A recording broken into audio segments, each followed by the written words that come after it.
Hi friends, இன்றைக்கி நம்ம சேனலில் ஒரு குருமா தான் சப்பாத்திக்கு சைட் டிஷ்ஷாக பண்ண போகிறோம்.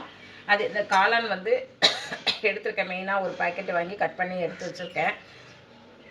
அடுத்தது வந்து வெங்காயம், அதுக்கு தேவையான பொருட்கள் பார்த்திங்கன்னா வெங்காயம் அரிஞ்சு வச்சுருக்கிறேன். தக்காளி வந்து மிக்சியில் அடிக்கிறதுனால அப்படியே அரிஞ்சு வச்சுருக்கேன். கருவேப்பிலை, மல்லி, இந்த உருளைக்கிழங்கு, கொஞ்சம் கேரட்டு, கொஞ்சம் பட்டாணி எடுத்துருக்கேன். இது அப்படியே வந்து வதக்கி தான் நம்ம செய்ய போகிறோம். அதனால் அதை அப்படியே எடுத்துக்கலாம். அடுத்தது தாளிப்புக்குன்னு பார்த்தீங்கன்னா பட்டை, கிராம்பு, நம்ம என்ன ஸ்பைசஸ் தேவையோ அதை நான் எடுத்துருக்கேன். உங்களுக்கு என்ன இன்னும் வந்து மராட்டி மொக்கு எல்லாமே நீங்கள் போட்டுக்கலாம். நமக்கு தேவையானது போட்டுக்கலாம். அதுக்கப்புறம் கொஞ்சோண்டு இஞ்சி பூண்டு. இதை வந்து நீங்கள் நல்லி குருமா மாதிரியும் பண்ணலாம். நல்லி, ஆட்டுக்கால், இந்த மெத்தடில் ஆட்டுக்கால் இதெல்லாம் பண்ணிங்கன்னா ரொம்ப நல்லாயிருக்கும். அடுத்தது வந்து இதுக்கு அரைக்கிறதுக்கு முதல்ல நமக்கு இப்போ பொருள் வந்து காளான் பார்த்துட்டோம். காய்கறி உங்களுக்கு தேவைன்னா போட்டுங்க, இல்லை வெறும் காளானோட நிறுத்திக்கினாலும் நிறுத்திக்கோங்க. என்கிட்ட இருந்ததுனால இந்த காயெல்லாம் சேர்க்குறேன். இதுக்கு வந்து வதக்கிட்டு நம்ம அரைக்க போகிறோம். என்ன அரைக்க போகிறோம்னா தேங்காய் கொஞ்சம், அதுக்கப்புறம் பச்சை மிளகாய். இதுக்கு காரமே வந்து பச்சை மிளகாய் தான். முந்திரி எடுத்திருக்கேன், பொட்டுக்கல்லை எடுத்திருக்கேன், கொஞ்சோண்டு கசகசா, சோம்பு எடுத்திருக்கேன். இதெல்லாம் வதக்கி அரைச்சிட்டோம்னா நமக்கு கெட்டு போகாது. குருமா நல்லாவும் இருக்கும், டேஸ்ட்டாகவும் இருக்கும். இதுக்கு தாளிக்கிறதுக்கும் நம்ம பார்த்துட்டோம். இஞ்சி பூண்டு பார்த்துட்டோம். எண்ணெய் எடுத்தாச்சு. இப்போ இதுக்கு வந்து மஞ்சத்தூள், கொஞ்சம் மஞ்சத்தூள் போட்டுக்க போகிறோம். வெள்ளையாக வேணும்னா நீங்கள் மஞ்சத்தூள் அவாய்ட் பண்ணிக்கலாம். நான் வந்து கொஞ்சம் மஞ்சத்தூள் போட்டுக்குவேன். இது வந்து பச்சை மிளகாய் நம்ம போடுறதுனால கொத்தமல்லி தூள் கொஞ்சம் சேர்த்துக்கோங்க. ஏன்னா பேலன்ஸ்ட் ஆகும், அதுக்கு தான். ஏன்னா சில பேருக்கு இந்த கிளைமேட்டுக்கு வந்து காரம் சமயத்தில் ஒத்துக்காது. அதுக்கு பச்சை மிளகாய் காரம் ஒத்துக்காது. இது கரம் மசாலா தூள். நம்ம சேனலில் இன்னும் கரம் மசாலா வீடியோ போடணும். போட்டுட்டா அது அந்த கலரே நமக்கு டிஃப்ரெண்ட்டாக தெரியும். இது கடையில் வாங்கினது தான் பண்ணியிருக்கேன். இவ்வளோ தான் ஃப்ரெண்ட்ஸ். இதை எப்படி வதக்கிறதுங்கிறத இதை வதக்கிட்டு அதுக்கப்புறம் தாளிச்சு விட்றதை நம்ம பார்ப்போம். ஓகேவா? எண்ணெய் கொஞ்சமாக போட்டுக்கோங்க. பச்சை மிளகா வெடிக்கும். அதனால நீங்கள் என்ன பண்ணுறீங்க, முதல்ல இந்த சோம்பு, கசகசாலாம் போட்டுட்டு, பொட்டுக்கலை இதெல்லாம் போட்டுட்டு நல்லா ஒரு வதக்கு, இப்படி வதக்கிட்டு தேங்காயையும் சேர்த்துட்டு, தேங்காய் நீங்கள் வந்து கம்மியாக வேணும். ஏன்னா எனக்கு வந்து ஒரு 6 பேர் சாப்பிட்ற மாதிரி வேணுங்கிறதுனால தான் தேங்காய் இந்த அளவு எடுத்துருக்கேன் நான். உங்களுக்கு கம்மியாக வேணும்னா கம்மியாக போட்டுங்க. பச்சை மிளகாய் வெடிக்கும். அதனால நம்ம என்ன பண்ணுறோம், இப்படி உடச்சி போட்டுக்கோங்க. இது நல்லா வதக்கணும்னு இல்லை, நம்ம வந்து தேங்காய் இதெல்லாம் வதங்கினாலே போதும். தேங்காய் ஊற்றுறதுனால வதக்கிக்கிறோம். மற்றபடி வந்து பச்சை மிளகாவை எண்ணெயில் முதல்ல போட்டுட்டிங்கன்னா வெடிக்கும். முழுசாக போட்டிங்கன்னா, கீரி போட்டிங்கன்னா வெடிக்காது. இதெல்லாம் டிப்ஸாக ஃபாலோ பண்ணிக்கோங்க பிகினர்ஸ் எல்லாம். இப்போ இந்த தேங்காய் வந்து நம்ம வதக்கி ஆற வச்சுட்டு தான் மிக்சியில் அரைக்க போகிறோம். அதனால் கொஞ்சம் நல்லா வதக்கி விட்டுட்டு, ஏன்னா நம்ம குருமாவில் ஊற்றி கொதிக்க தான் வைக்க போகிறோம். அதனால் நீங்கள் வந்து இது நல்லா தான் வதக்கணும் அப்படிங்கிறதுலாம் கிடையாது. தேங்காய் கொஞ்சம் குருமாவை கெட்டு போகாமல் வதக்கிட்டு போட்டோம்னா கெட்டு போகாமல் இருக்கும். அதுக்காக பண்ணுறது. டேஸ்ட்டும் கொஞ்சம் நல்லா டிஃப்ரெண்ட் டேஸ்ட்டாக இருக்கும். இவ்வளோ தான். இதை வந்து நீங்கள் இறக்கி ஆற வச்சுக்கோங்க. இந்த கடாயை பற்றி சொல்லியிருக்கேன், சூடு நல்லா தாங்கும் அப்படின்னு சொல்லிட்டு. இப்போ தாளிக்கிறதுக்கு எண்ணெய் ஊற்றிக்கிறோம். இவ்வளோதான். இப்போ வந்து இது தக்காளியை மிக்சியில் அடிச்சுக்கலாம். இது தேங்காய் அரைச்ச இது தேங்காய் குறைன்னா அரைச்ச மிக்சி தான். தக்காளி இப்போ ரொம்ப நாளாகவே நான் அடித்து தான் போடுறேன். இப்போ தாளிக்கிறதுக்கு போயிடலாம். இப்போ எண்ணெய் காஞ்சிருச்சு. நம்ம மசாலா தாளிக்கிறதெல்லாம் போட்டுடலாம்.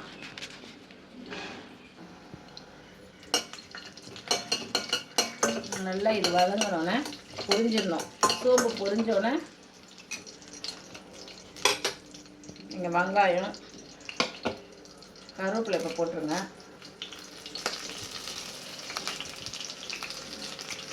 வெங்காயம்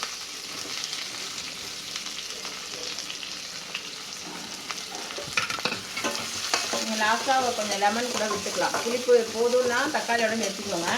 இல்லைன்னா இறக்கும்போது நீங்கள் இது போட்டுக்கலாம், லெமன் புளிஞ்சிக்கலாம். இதை வந்து நீங்கள் ஆட்டுக்கால் வாங்கிட்டு வந்து பாயாவுக்கு இந்த மாதிரி நீங்கள் பண்ணலாம். பாயா நல்லா வேக வச்சுட்டு எடுத்துகிட்டு இந்த மசாலா தேங்காயெலாம் சொல்லியிருக்கல அதெல்லாம் வறுத்துட்டு இந்த வெங்காயம், இந்த காயெல்லாம் சேர்க்க தேவையில்லை. இந்த வெங்காயம், தக்காளி, பூண்டு, இந்த மசாலாலாம் சேர்த்துட்டு நீங்கள் வந்து ஆட்டுக்கால் பண்ணலாம். ரொம்ப நல்லாயிருக்கும் ஆட்டுக்கால் பாயா. அதே மாதிரி முந்திரி பருப்புலாம் இல்லைன்னா ஒன்றும் பிரச்சனை இல்லை. வெறும் பொட்டுக்கல்ல போட்டிங்கனாலே போதும், அந்த டேஸ்ட் வந்துடும்.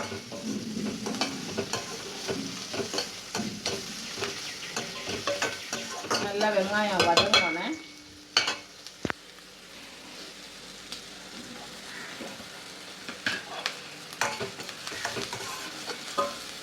கொஞ்சோண்டு இஞ்சி பூண்டு அதையும் சேர்த்து வதக்கணும்.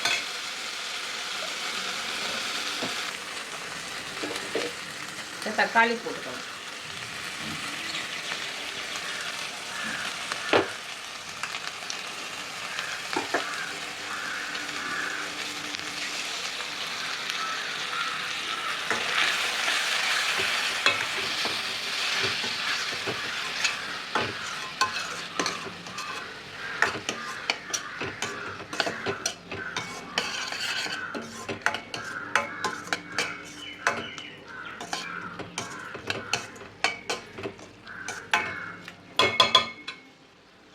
இப்போ உருளைக்கிழங்கு நீங்கள் வேக வச்சு கூட போடலாம். நான் பச்சையாக தான் தோல் சீவிட்டு போட்டுக்கேன், ஏன்னா குருமாவோட வெந்துடும் அப்படின்ட்டு. கொத்தமல்லி மட்டும் லாஸ்ட்டாக போட்டுக்கோங்க. மிச்ச காயெல்லாம் போட்டுக்கலாம்.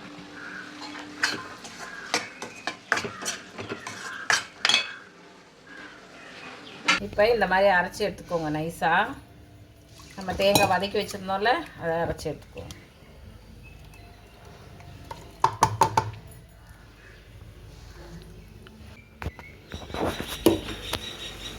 பாருங்கள், நம்ம தண்ணி ஊற்றாமே மூடி வச்சுட்டு போனோமா, அதுலேயே எவ்வளோ தண்ணி இருக்குது பாருங்கள். அதனால் தண்ணி மட்டும் இதை எடுத்தோடனே ஊற்றிடாதீங்க, குருமா ரொம்ப தண்ணியாக போயிடும். நம்ம பூரி, சப்பாத்திக்கு, நானுக்கு எல்லாத்துக்குமே நீங்கள் வச்சுக்கலாம், சாதத்துலேயும் வச்சு சாப்பிடலாம். இதில் உப்பு சேர்த்துக்கலாம். இப்போ உப்பு மட்டும் பார்த்து சேர்த்துக்கணும். இது பாருங்கள், இந்த அளவு தான் போதும்.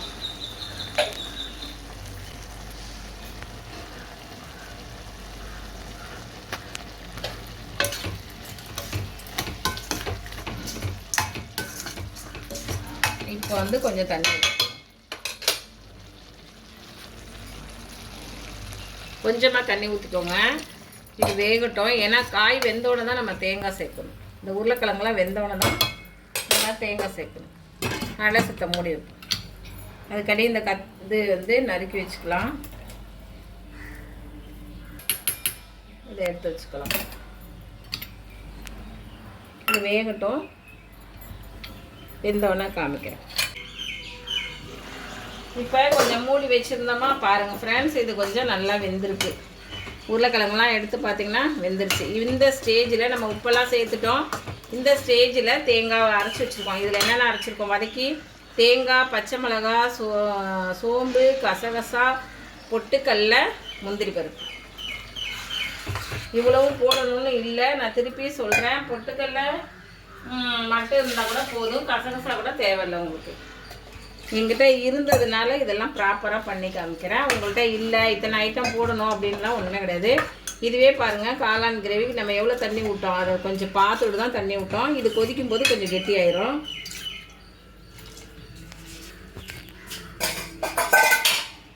இப்போ இது நல்லா கொதிச்சோன்னே, ஏன்னா தேங்காய் வந்து வதக்குனா கூட பச்சை மிளகாய் வந்து ஒன்றும் பதிமாக தான் வதக்கி இருக்கும், அதனால் அது நல்லா வேகட்டும். மூடி வச்சு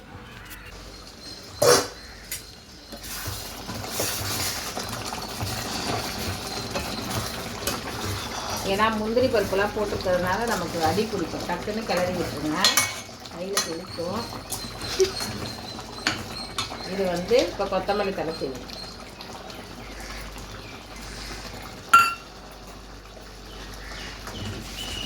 இவ்வளோதான் ஃப்ரெண்ட்ஸ், நம்ம வந்து குருமா ரெடி ஆகிடுச்சு. உங்களுக்கு இப்போ சப்பாத்தி வந்து அடுப்பில் டைரெக்டாக போடுறது, தோசைக்கல்லில் போட்டு கேட்டிருக்காங்க, அதுவும் பண்ணி காமிச்சேன். இந்த இடத்துலையே தொடச்சிட்டு நான் போட்டுருவேன். எங்கள் இதில் வந்து மேடை இங்கே இருக்கிறதுனால இங்கே இந்த இடத்துல சுத்தமாக இருக்கும், இங்கேயே தொடச்சிடுவேன்.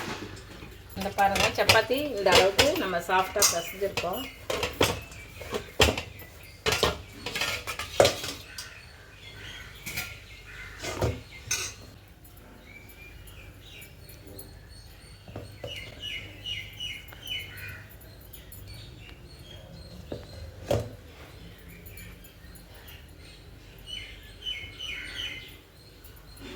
ஒரே சைஸாக எடுத்துக்கோங்க.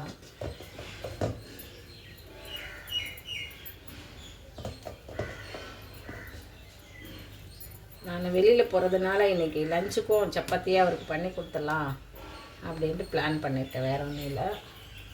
அதனால தான் கொஞ்சம் மாவு கூட செஞ்சுருக்கேன். இடத்த க்ளீன் பண்ணி வச்சுக்கிறத எப்போ பார்த்தாலும்.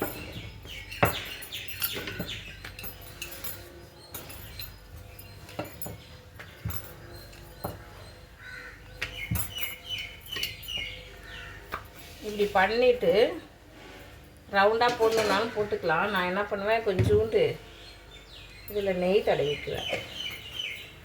வெண்ணெய் எடுக்க முடியல, நான் வெளியில் தான் இந்த வாட்டி நெய் வாங்கியிருக்கேன் பாருங்கள். ஆவில் இந்த கண்ணு சர்ஜரி போனதுனால எல்லா வேலையும் பெண்டிங் ஆயிடுச்சு. இப்படி பண்ணிட்டிங்கன்னா நல்ல லேயர் சப்பாத்தி கிடச்சிரும் உங்களுக்கு.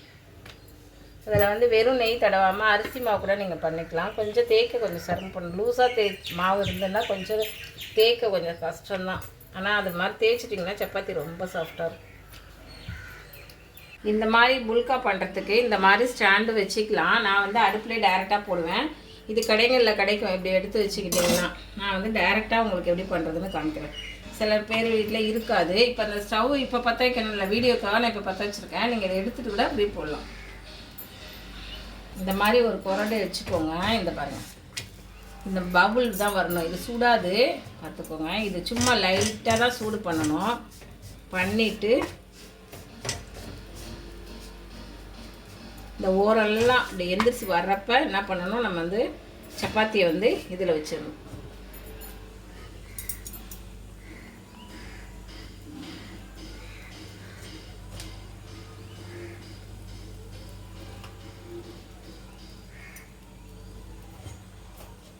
நீங்கள் அந்த கம்பி ஸ்டாண்ட்லேயும் வச்சு பண்ணலாம். இந்த எண்ணெய் இல்லாமல் எங்கள் வீட்டுக்காரர் எண்ணெய் இல்லாமல் சப்பாத்தி பண்ணு அப்படின்னு சொல்கிறதுனால இந்த சப்பாத்தி நான் பண்ணுறேன். இது உங்களுக்கு உபயோகமாக இருக்கும். சுகர் பேஷண்ட் எல்லாம் சாப்பிட்றதுக்கு போதும். இந்த அளவுக்கு எடுத்துக்கோங்க.